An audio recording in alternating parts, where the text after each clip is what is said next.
We're on the finale. We are in our fourth episode of a four-part series with Bronson and I, and now we're going to be talking about the investments that cause the wealth to really occur and stick into a legacy. Specifically, we'll talk about the investments that we make along our journey, the growth of them. We're going to talk about oil, aviation, crypto, and a variety of alternative asset classes, because the healthiest live in alternative health modalities, the wealthiest live in alternative investments. Last thing we're going to talk about is what can you do today with a Roth IRA? Because as parents, it's one of the greatest tools you could give your kids. For 20 years, you invest fully in a Roth, you will make your kids millionaires with one move. So don't leave that behind.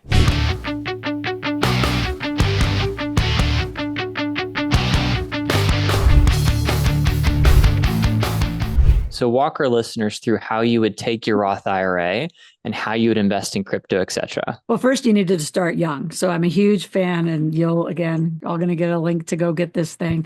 When your kids, if all you did, and you can do their own math equation yourself, if from 0 to 20, if all you did is max their Roth IRA, is the only thing you did in their lifetime, and the average investment was around 13%, you'd make them a millionaire just by doing that. So, I mean, there's so many parenting things. So how you buy it through your Roth, it depends how much you have loaded up, because you can only put 7,000 or 8,000 in our today's rates. If you're over 58, if you're under 57, I make that just a thing that I do for my kids, and I'll do it for them for the rest of their life. That's just my mom thing I decided to do when they were born. They hate that they can't reach it and touch it, and I won't let them distribute it until their 60s. That's part of their safety net. You look at the different assets, like another way to do, like I did some Mexican real estate that way. So if you don't have enough to put down, you can use your Roth to put a down payment.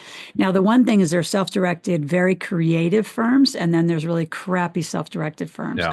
And then there's the stock and blocks, the Schwab's, Fidelities, who say they self-direct, but it's only back, like you said, Nate, into their products and their mutual funds. So there are things that there's really creative real estate transactions. So for example, let's just say I needed the depreciation and Nate, you needed the income. We could divide gas and oil as an asset. I take the depreciation, you take the cash flow. We own it really creatively. And you could put the cash into your Roth very strategically and legally done through documents.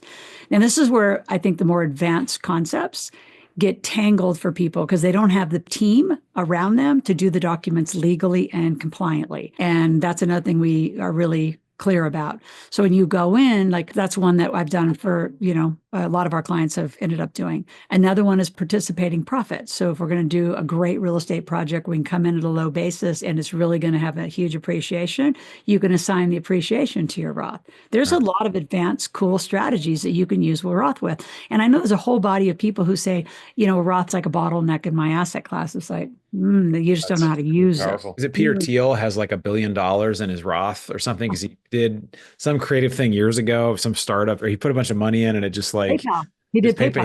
He did PayPal. His passive investment in PayPal. So it's like $1 billion in a Roth. And so I think they made some rules around that now, but they did do rules. So here's the rules. Starting a year ago, last year, 2024, because of him, no asset can actually go past a 10 million mark. So one asset invested. So like I just put tech stock that I'm big in, but I only put a portion of the stock with the estimation of the plan, because if it blows up, it will blow up your Roth at 10 million. So one asset goes to 10 million in growth, it will actually dismantles it. And then you're taxed on the whole darn thing. So there's really strict rules on how you do it. That's why you want a really compliant, like up-to-date team that keeps you informed and your family informed on how you did make those moves. I really appreciate you. I mean, you have just a wealth of, even just talking for a few minutes, and you got a wealth of stuff. I feel like I've just like gotten like a teaser of all your books, and I'm like, I want to just take a day and just, read each book and go through it. But how can people, I know you have some free giveaways for everybody. How can people reach out to you, follow you, hear about what you're doing? Well, I have an Ask Loral campaign, AskLoral. So spell my name right. Here, I'll put it up there. See, Loral. Loral, yeah. Spells it Laurel, and then they can't find me.